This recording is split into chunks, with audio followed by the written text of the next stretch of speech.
my dear students, welcome again in this today's video lecture, which is about the next type of phrase, that is infinitive and infinitive phrases.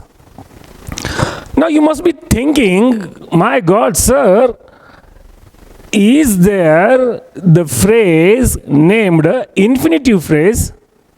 Yes, indeed.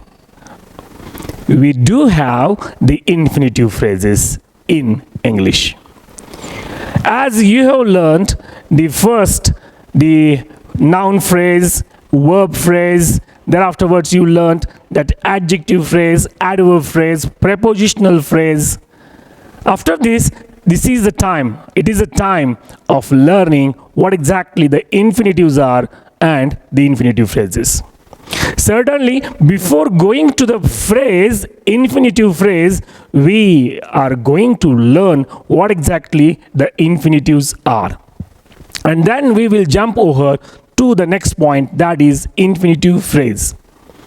So, let's see what exactly the infinitive means.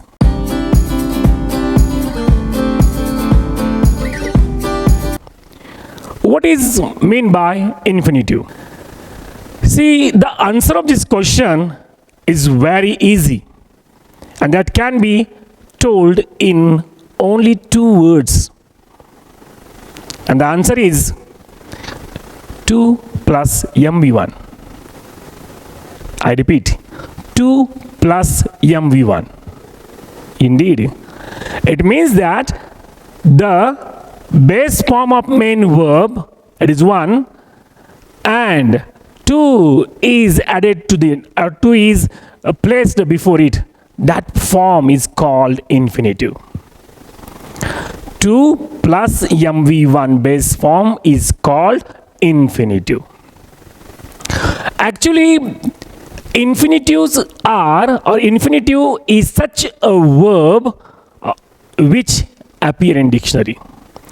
This is such a form that we see in dictionary. Just open the dictionary that you have at your home and you will find out the verbs are written in the infinitive forms. So this is very, very common that we see in dictionary.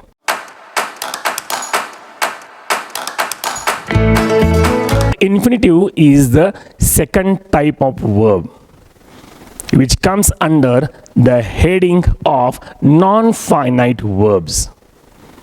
My God, sir, you were telling us about infinitive and what the thing that non-finite verb is.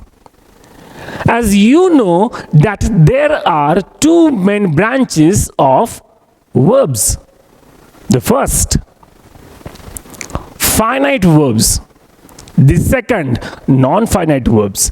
In finite verbs, we see number of verbs that starting with helping verb, auxiliary verbs.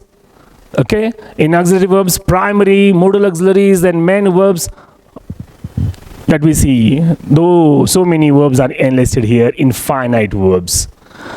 But what is meant by finite verb? See, finite verbs are such verbs which are or which get changed as per the subject and tense.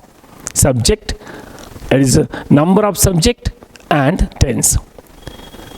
लक्षात घ्या, नेमकं मी काय म्हणतोय की एकंदरीत वर्बचे 2 प्रकार पडतात. वर्बचे 2 प्रकार पडतात. Number 1, finite verbs. Finite verbs म्हणजे अशी क्रियापदे जी कर्त्यानुसार, कर्त्याच्या वचनानुसार, म्हणजे कर्ता एकवचनी आहे की अनेकवचनी आहे यानुसार क्रियापदामध्ये बदल करावा लागतो. अशी क्रियापदे म्हणजे फायनाइट वर्ब्स. त्यासोबत टेन्सनुसार बदल होणारी क्रियापदे म्हणजे फायनाइट वर्ब्स. ह्याच्यामध्ये काय काय येतात? याच्यामध्ये येतात ऑक्झिलरी वर्ब्स येतात आणि त्याच्यासोबत येतात मेन वर्ब्स. ऑक्झिलरी वर्ब्स म्हणजे काय? Helping verbs. हो, आणि हेल्पिंग वर्ब्समध्ये काय काय येतात? प्रायमरी ऑक्झिलरीज म्हणजे to be, to have, to do, त्यासोबत मोडल ऑक्झिलरीज आणि शिवाय मेन वर्ब्ससुद्धा याच प्रकारामध्ये येतात. तर नॉन फायनाइट वर्ब्स हा दुसरा प्रकार येतो. यामध्ये काय येतं? या नॉन फायनाइट वर्ब्समध्ये येतात ती फक्त तीनच. ती म्हणजे नंबर 1 ते आहे इन्फिनिटिव्ह, नंबर 2 आहे पार्टिसिपल्स आणि नंबर 3 आहे जिरंड. नॉन फायनाईट म्हणजे काय? नॉन फायनाईटला आपण दुसरं नाव दिलेलं आहे, गोंडस नाव दिलेलं आहे, नामकरण केलेलं आहे, ते म्हणजे शेमलेस वर्ब. येस, बेशर्म. तर मग तुम्हाला नाही हो, त्याचं नाव ठेवलं आपण, नामकरण केलेलं आहे. बेशरम वर्ब्स म्हणजे काय? हे निर्लज्ज वर्ब्स आहेत. म्हणजे काय? तर ही अशी वर्ब्स आहेत इन्फिनिटिव्ह, पार्टिसिपल्स, हे इन्फिनिटिव्ह, पार्टिसिपल्स आणि जिरंड हे असे वर्ब्स आहेत जे वर्ब्स मुळामध्ये कर्त्यानुसार बदलत नाहीत. म्हणजे कर्ता एकवचनी असो अथवा अनेकवचनी असो, मुळीच बदलत नाहीत. दगड असल्यासारखं ते असतात. त्याशिवाय टेन्स कुठलाही असो, प्रेझेंट असो, पास्ट असो, फ्युचर असो, मुळीच बदलत नाहीत. म्हणून हे नॉन फायनाईट वर्ब्स आहेत आणि हे आहेत फायनाईट वर्ब्स. फायनाईट वर्ब्समध्ये सर्व हेल्पिंग वर्ब्स येतात, मेन वर्ब्स येतात. तर नॉन फायनाईटमध्ये फक्त तीनच येतात. पहिला आहे इन्फिनिटिव्ह, दुसरा आहे पार्टिसिपल, तिसरा आहे जिरंड.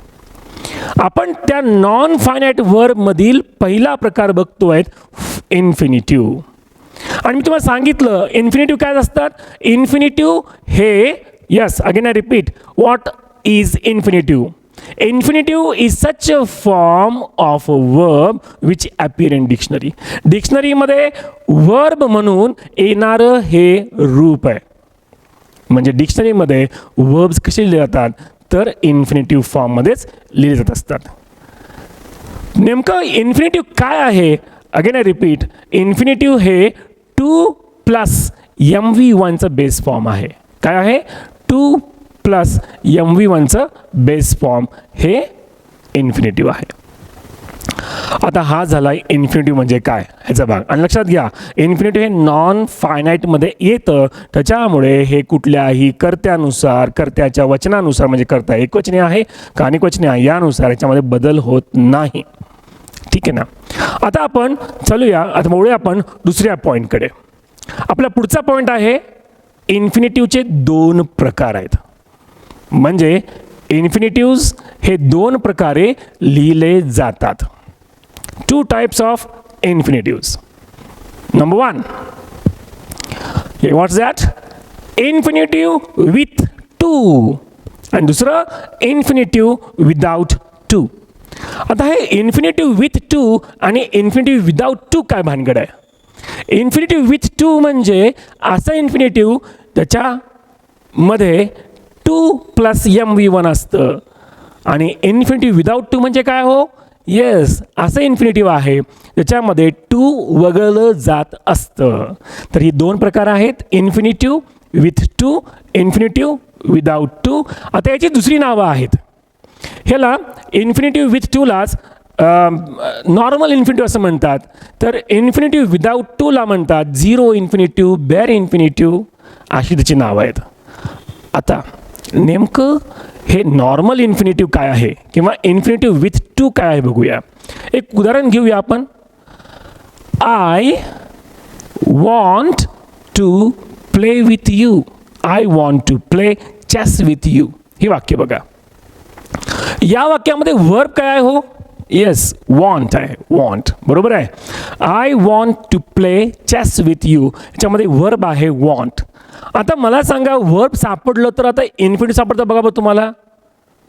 काय आहे? येस, वॉन्टच्या पुढेच काय आलेलं आहे? टू प्ले आहे का नाही? मग टू प्ले काय आहे? इन्फिनिटिव्ह आहे.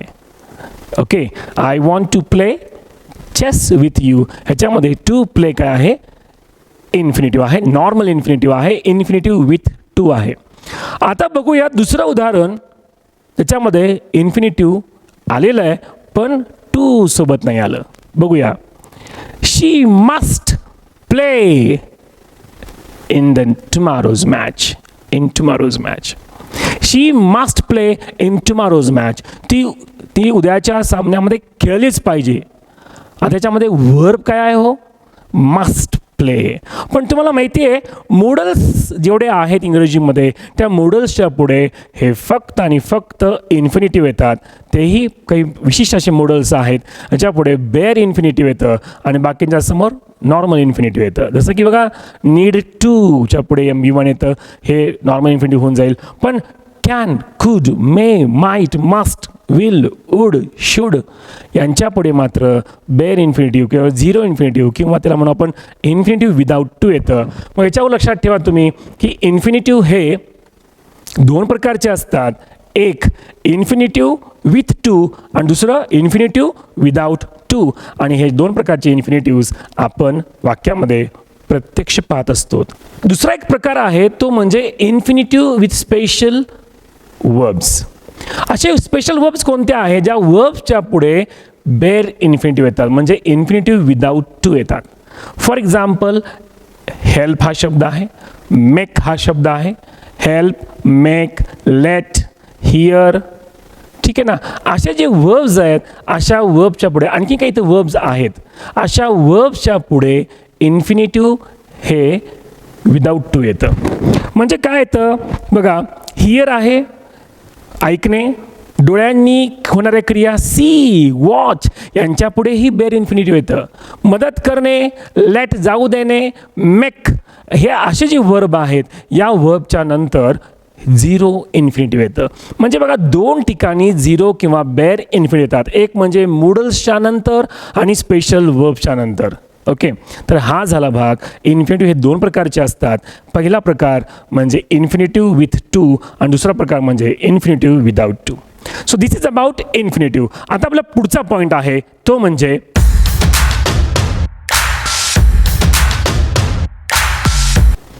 what is the function of infinitive or infinitive phrase. हे जे इन्फिनिटिव्ह आहेत किंवा इन्फिनिटिव्ह फ्रेज आहे त्यांचं फंक्शन काय, यांचं काम काय आहे.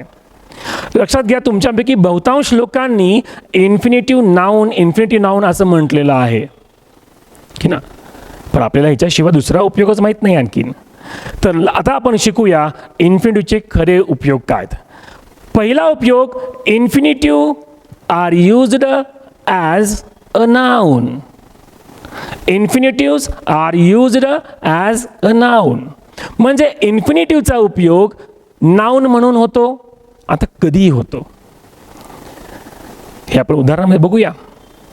त्याशिवाय आणखीन दुसरे दोन उपयोग कोणते आहेत हे बघू अगोदर, मग पुन्हा आपण एक्झाम्पलकडे जाऊया. Number 1, infinitive used as a noun. Number 2, infinitive used as an adjective. हो बरोबर ऐकताय, infinitive used as an adjective. Number 3, infinitive used as an adverb. हो, हे तीन कार्य आहेत इन्फिनिटिव्हचे. Number 1 noun, number 2 adjective, number 3 adverb. तर इन्फिनिटिव्ह हे नाउन म्हणून काम करतात, इन्फिनिटिव्ह हे ॲडजेक्टिव्ह म्हणून काम करतात, इन्फिनिटिव्ह हे ॲडवर्ब म्हणून काम करतात. कसं काय सर? हो, आपल्याला माहीत नाही कारण आपण मायन्यूटली वाचन करत नाही. हे बघा तुमच्यापैकी ज्यांचं वाचन चांगलं आहे त्याला हे सगळ्या गोष्टी लक्षात येतील. बघा ज्याला सेंटेन्समध्ये लहान लहान तुकडे फ्रॅगमेंट्स शोधता येतात, लक्षात घेता येतात, त्याला हे सगळ्या गोष्टी अशा समजतील. हो, म्हणजे तुम्हाला सब्जेक्ट कोणत्या ओळखता आला पाहिजे, वर्ब काय ओळखता आला पाहिजे, ऑब्जेक्ट काय ओळखता आला पाहिजे, मग सब्जेक्टच्या जागी काय आहे, वर्ड आहे का फ्रेज आहे हे कळायला पाहिजे. आपण बघा आणखीन त्या चुका करतो. मी तुम्हाला परत सांगतो, नाउन फ्रेज जी आहे कळत नाही ना, एकदा आणखी व्हिडिओ बघा आणि मग वाक्य वाचा, मग लक्षात येईल तुम्हाला. सगळ्यात महत्त्वाचं आहे नाउन फ्रेज, त्याच्यानंतर adjective phrase, adverb phrase, preposition phrase आणि नंतर आपण आता बघतोय तो भाग आहेच वर्ब फ्रेज. सगळे महत्त्वाचे आहेत. हो, मी तुम्हाला पार्ट्स ऑफ स्पीच पण शिकवतोय आणि पार्ट्स ऑफ स्पीचचे फ्रेजेस पण शिकवतोय. दोन्ही पण आपण एकाच वेळेला शिकतोय. तर आपण आता 3 उपयोग बघितले. 3 functions of infinitive. Number 1, infinitive as noun, as an adjective, as an adverb. बघूया पहिला उपयोग, इन्फिनिटिव्ह ॲज अ नाउन. इन्फिनिटिव्हचा उपयोग नाउन म्हणून कसा होतो? बघूया आपण आता. जेव्हा जेव्हा आपण इन्फिनिटीचा उपयोग नाउन म्हणून करतो तेव्हा लक्षात ठेवा इन्फिनिटीचा उपयोग 3च ठिकाणी होतो. एक, वर्बच्या अगोदर, वर्बच्या नंतर, वर्बच्या नंतर. अरे म्हणजे काय सर, वर्बच्या अगोदर म्हणजे काय, सब्जेक्टच्या जागी, वर्बच्या नंतर म्हणजे ऑब्जेक्टच्या जागी, आणि आणखीन एक म्हणलं वर्बच्या नंतर म्हणजे कॉम्प्लिमेंटच्या जागी. म्हणजे नाउन जिथे जिथे येतात त्या ठिकाणी इन्फिनिटिव्ह येतो. आता तुम्हाला समजलं पाहिजे नाउन कुठं येतं. नाउन 3 ठिकाणी येतं वाक्यामध्ये. नंबर 1 सब्जेक्टच्या जागी, नंबर 2 ऑब्जेक्टच्या जागी, नंबर 3 कॉम्प्लिमेंटच्या जागी. मग या 3 ठिकाणी जर नाउन येतं तर त्याच ठिकाणी काय येणार, इन्फिनिटिव्ह येणार. उदाहरण बघा, घ्यायचं आपण सब्जेक्टच्या जागी इन्फिनिटिव्ह घेऊया. To work is to worship. वाक्य फार फेमस आहे. To work is to worship. काम करणं म्हणजे पूजा करणं आहे. म्हणजे आपण जे काम करतोय ते जे आपलं कर्तव्य आहे करणं तेच म्हणजे परमेश्वराची आराधना करणं आहे, पूजा करणं आहे, असा ह्या वाक्याचा अर्थ आहे. म्हणजे फार मोठा अर्थ याचा, पण मी तुम्हाला थोडक्यात सांगितलं. काम करणं म्हणजे पूजा करणं. आपण जे काम करतो त्यात परमेश्वर भक्ती करतोय असं म्हणून आपण काम केलं पाहिजे. म्हणजे विद्यार्थ्यांनी काय केलं पाहिजे, अभ्यास केला पाहिजे. अभ्यास करणं, मनातून अभ्यास करणं म्हणजे परमेश्वराची भक्ती करण्यासारखं आहे. ओके, आता या वाक्यामध्ये सांगा वर्ब कुठे आहे. वर्ब आहे इज. आता मग वर्बच्या अगोदर बघा बरं काय दिलं आहे, टू वर्क. मग टू वर्क काय आहे, सब्जेक्ट आहे. म्हणजे या ठिकाणी टू वर्क हे काय आहे, सब्जेक्ट आहे. मग सब्जेक्टच्या जागी काय येतं, नाउन येतं किंवा प्रोनाउन येतं. मग आता हे काय आहे, नाउन आहे. टू वर्क हे इन्फिनिटिव्ह आहे जे की नाउन म्हणून काम करत आहे. मी वर्बच्या नंतर 2दा म्हणलं होतं, बरोबर आहे. इथे वर्ब आहे इज. ईच्या नंतर बघा काय पुढे दिलेलं आहे, टू वर्शिप. इज फक्त जर असेल वाक्यामध्ये, फक्त सिंगल इज असेल तर पुढे कॉम्प्लिमेंट असतं, लक्षात ठेवा. म्हणजे टू वर्शिप हे काय आहे, कॉम्प्लिमेंट आहे. सेकंड एक्झाम्पल, आणखी एक्झाम्पल बघूया. She likes to dance. आता विचारा प्रश्न, what does she like, to dance. To dance काय झालं, ऑब्जेक्ट झालं. म्हणजे इन्फिनिटिव्ह हे सब्जेक्ट जागी येतं, ऑब्जेक्ट जागी येतं, कॉम्प्लिमेंट जागी येतं. हर पॅशन इज टू डान्स. परत इज सिंगल आलं. असं बघा, ॲम इज आर वाक्यात जर सिंगल आले ना त्याच्या पुढे नाउन किंवा ॲडजेक्टिव्ह असतं किंवा इन्फिनिटिव्ह असतं, ते सगळे कॉम्प्लिमेंट असतात. ॲम इज आर जर फक्त वाक्यात सिंगल आले, for example I am a teacher. A teacher complement आहे. He is a doctor complement आहे. तसं her passion is to dance. My passion is to teach my students English. तर इथं is हे फक्त सिंगल वर्ब आहे, म्हणून पुढं जे काही आलेलं आहे ते काय आहे, इन्फिनिटिव्ह आहे. आणि बघा, my passion is to teach English, to teach English हे काय आहे, टू टीच हे इन्फिनिटिव्ह आहे. आणि टू टीचच्या पुढे जे आलेलं नाउन आहे त्याच्या समवेत पूर्ण झाला फ्रेजचा भाग, इन्फिनिटिव्ह फ्रेज. हे बघा, आता तुम्हाला इन्फिनिटिव्ह कळालेलं आहे ना. इन्फिनिटिव्हच्या सोबत पुढे जे काही नाउन्स वगैरे आलेले असतात ना ते सगळे मिळून बनतं इन्फिनिटिव्ह फ्रेज. फार सोपं आहे इन्फिनिटिव्ह फ्रेज लक्षात घेणं. ज्याला इन्फिनिटिव्ह कळतं त्या इन्फिनिटिव्हच्या पुढे आलेले नाउन, आर्टिकल्स, नाउन्स, आणखी जे काही शब्द असतात ते पण त्या ग्रुपमध्ये येणारे त्याला म्हणायचं इन्फिनिटिव्ह फ्रेज. कळतं मी काय म्हणतोय. इन्फिनिटिव्ह आणि इन्फिनिटिव्ह फ्रेजमध्ये फरक समजतोय. इन्फिनिटिव्ह काय आहे, इन्फिनिटिव्ह म्हणजे 2 + M-E-1. त्याच्या पुढे नाउन, आणखीन आर्टिकल्स, नाउन्स, आणखी त्याचे शब्द आले असतात ना त्या सगळ्यांना मिळून बनतं इन्फिनिटिव्ह फ्रेज. आता हा झाला इन्फिनिटिव्ह ॲज अ नाउन. म्हणजे इन्फिनिटिव्हचा उपयोग काय केला इथं, नाउन म्हणून केला. नाव next point,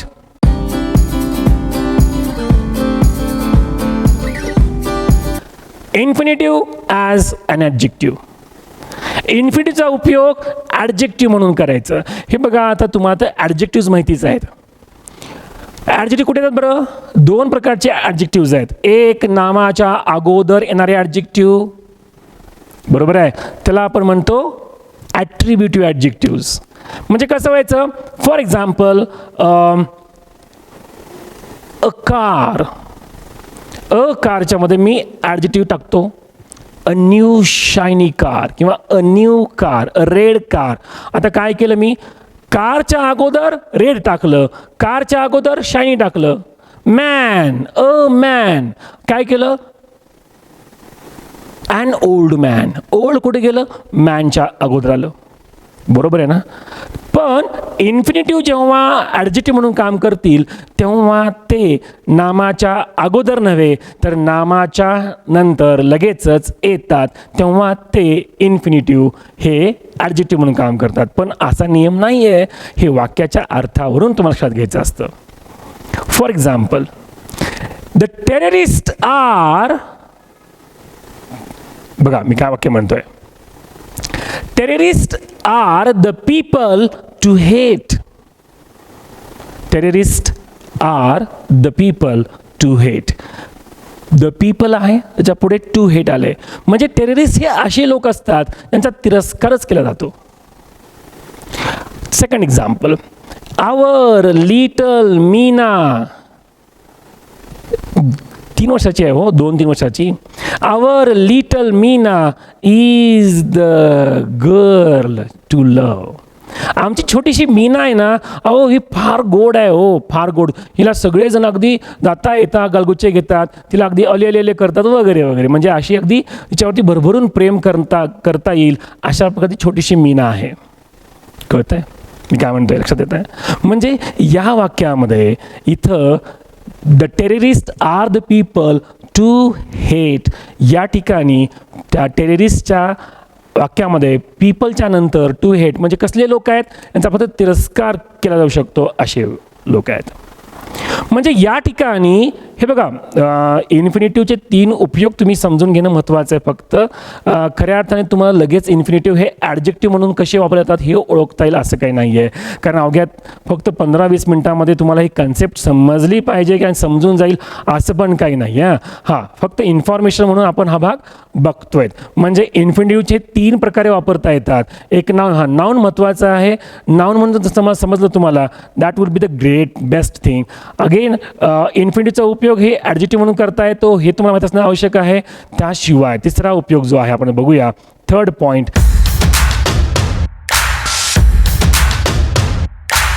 infinitive are used as an adverb. हा तिसरा पॉइंट आहे. Function number 3.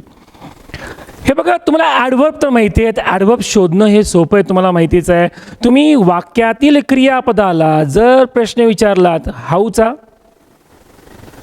व्हेन, वेअर, ठीक आहे ना, why, how often, to what extent, असे जर प्रश्न विचारलात, जे उत्तर येतं ते असतं ॲडवर्ब, असतं ॲडवर्ब फ्रेज असतं, तुम्हाला माहितीच आहे. आता या ठिकाणी एक खास प्रश्न मग सांगतो मी, व्हाय. व्हायने प्रश्न विचारा, उत्तर तुम्हाला जे भेटतं ते इन्फिनिटिव्ह फ्रेज भेटते किंवा इन्फिनिटिव्ह भेटतं. हे बघा, इन्फिनिटिव्ह आणि इन्फिनिटिव्ह फ्रेज परत गोंधळ करून घेऊ नका. इन्फिनिटिव्ह म्हणजे फक्त 2 शब्दाचं असतं आणि इन्फिनिटिव्ह फ्रेज त्यामध्ये पुढे इन्फिनिटिव्हच्या पुढे आलेले नाऊन, आर्टिकल्स वगैरे सगळे ज्यामध्ये ॲड होत जातात. ते पूर्ण ग्रुप जे आहे, तो पूर्ण ग्रुप त्याला आपण इन्फिनिटिव्ह फ्रेज असं म्हणतो. मी तुम्हाला शेवटी त्याच्याविषयी उदाहरणं पण सांगेनच. आता बघूया infinitive as an adjective. Infinitives are used as an adverb. आता काय उदाहरण बघूया. Number 1, I go to college. Sir, आता काय करता कॉलेजला जाऊन? पुढचं वाक्य ऐका पूर्ण अगोदर. I go to college to teach literature. तुम्ही मला सांगा याच्यात वर्ब काय आहे हो? Yes, I go to college to teach English literature. Go verb आहे. इन्फिनिटिव्ह काय सांगा बरं? टू टीच आहे. आता टू टीचच्या पुढे काय सांगा बरं शब्द आणखीन? English literature. मग इंग्लिश लिटरेचर इन्फिनिटिव्ह सोबत ठेवा आणि ते झालं इन्फिनिटिव्ह फ्रेज. बरोबर आहे. आता एक प्रश्न विचारू आपण, why do you go to college? उत्तर काय येतं? To teach English literature. आलं का व्हायचं उत्तर? मग हे ऐका नाही ॲडवर्ब.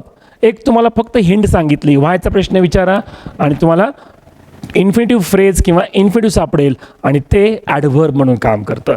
म्हणजे इन्फिनिटिव्ह हे नाउन म्हणून काम करतात, इन्फिनिटिव्ह हे ॲडजेक्टिव्ह म्हणून काम करतात, इन्फिनिटिव्ह हे ॲडव्हर्ब म्हणून काम करतात. आणखी उदाहरण बघूया. Some of you go to school और some of you go school to learn. तुमच्यापैकी काही जण शिकण्यासाठी शाळेत जातात. The others go school to enjoy. बरोबर आहे ना? To enjoy. आता why do some of you go to school? To learn. Why do other students go to school to enjoy? हे बघा, वायचे प्रश्न तुम्हाला जर वायच्या क्वेश्चनचा आन्सर जर इन्फिनिटिव्ह येत आहे, तुम्हाला समजलं पाहिजे ते ॲडव्हर्ब आहे. ओके ना?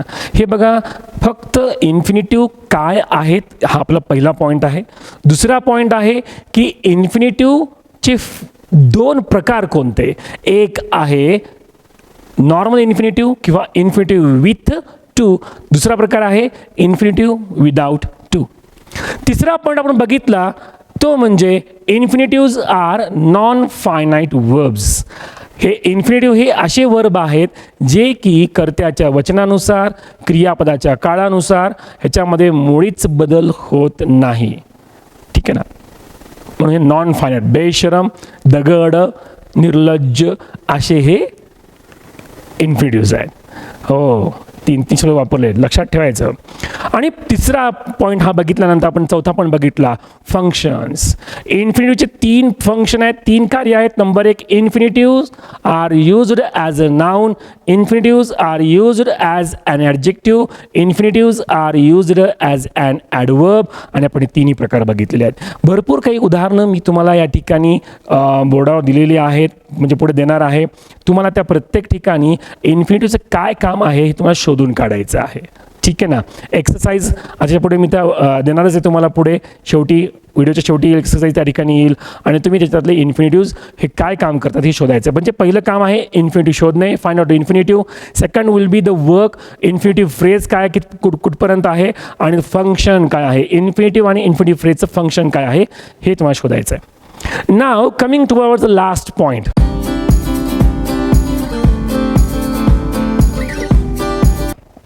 Infinitive phrase. Last point, infinitive phrase. Infinitive phrase काय आहे लक्षात घ्या. स्ट्रक्चर काय बघू आपण याचं. इन्फिनिटिव्ह प्लस म्हणजे 2 + MV1 प्लस पुढे काय येणार आणखीन बघा. इन्फिनिटीच्या पुढे काय येणार, आर्टिकल्स, त्याच्यानंतर नाउन, ॲडजेक्टिव्ह काही पुढे येऊ शकेल. पण हा जो ग्रुप आहे इन्फिनिटीच्या नंतर येणारे नाम किंवा आर्टिकल्स, नाउन, डिटर्मिनर्स जे काही येणारा ग्रुप आहे त्या ग्रुपला आपण म्हणायचं infinitive phrase. Number of examples we can see over here. I go to college to teach English literature. ह्याच्यामध्ये टू टीच इंग्लिश लिटरेचर हा जो पूर्ण ग्रुप ऑफ वर्ड्स आहे तो आहे इन्फिनिटिव्ह फ्रेजचा. ओके, आणखी उदाहरण बघूया. Sachin is going to market to buy some vegetables and fruits. Why does he go to market? Yes, to buy some vegetables and fruits. आता हे टू बायच्या पुढे सम व्हेजिटेबल्स अँड फ्रूट्स हे पूर्ण त्या ग्रुपचा भाग आहे. That's a infinitive phrase. म्हणून इन्फिनिटिव्ह फ्रेज काय आहे. Infinitive phrase is a group of word which is considered as a single unit having the head word infinitive. Infinitive head word असलेला शब्दाचा समूह हा इन्फिनिटिव्ह फ्रेज म्हणून ओळखला जात असतो. So guys, this is about the infinitive and infinitive phrase. हे बघा, मुळामध्ये इन्फिनिटिव्ह काय आहेत हे आपल्याला शोधणं महत्त्वाचं आहे. हे आल्यानंतर इन्फिनिटिव्ह फ्रेज कुठपर्यंत आहे हे महत्त्वाचं ओळखणं. ह्याच्यानंतरच्या गोष्टी आहेत, नाऊन आहेत, काय ॲडजेक्टिव्ह आहे, काय ॲडवर्ब म्हणून ते काम करतं. हे आपण एक म्हणजे तुमच्या वयोगटाचा विचार जर करून बघितला तर तुम्ही तुर्तास फक्त इन्फिनिटिव्ह कोणते आहेत, कुठपर्यंत आहे, म्हणजे ते इन्फिनिटिव्ह कुठे कुठे आलेलं आहे आणि हे इन्फिनिटिव्ह आहे का इन्फिनिटिव्ह फ्रेज आहे, इतकं जर तुम्ही समजा ओळखलात that is more than sufficient. तर टेन्शन घ्यायची गरज नाही की जर समजा तुम्हाला इन्फिनिटिव्ह हे ॲडजेक्टिव्ह आहे का, ॲडव्हर्ब आहे का नाऊन आहे का ओळखता येत नसेल तर चिंता करायची नाही. Keep in mind, practice makes man perfect. सरावानेच आपल्यामध्ये अगदी परिपूर्णता येत असते. म्हणून जेवढं तुम्ही सराव कराल, प्रॅक्टिस कराल, तितकाच तुम्हाला चांगला तो भाग जमू लागेल. कारण काही गोष्टी ह्या सरावाच्या असतात. जेवढी उदाहरणं तुम्ही अभ्यासाल, जेवढा अभ्यास तुम्ही कराल, जेवढं रिव्हिजन तुम्ही कराल, तेवढं सगळं तुम्हाला समजत जाईल. हां, कन्सेप्ट मी तुमची क्लिअर करून देईन. तर आपण जो भाग शिकला आहे तो तुम्हाला आता एक्सरसाइजमधून सॉल्व करून दाखवायचा. Okay, thank you.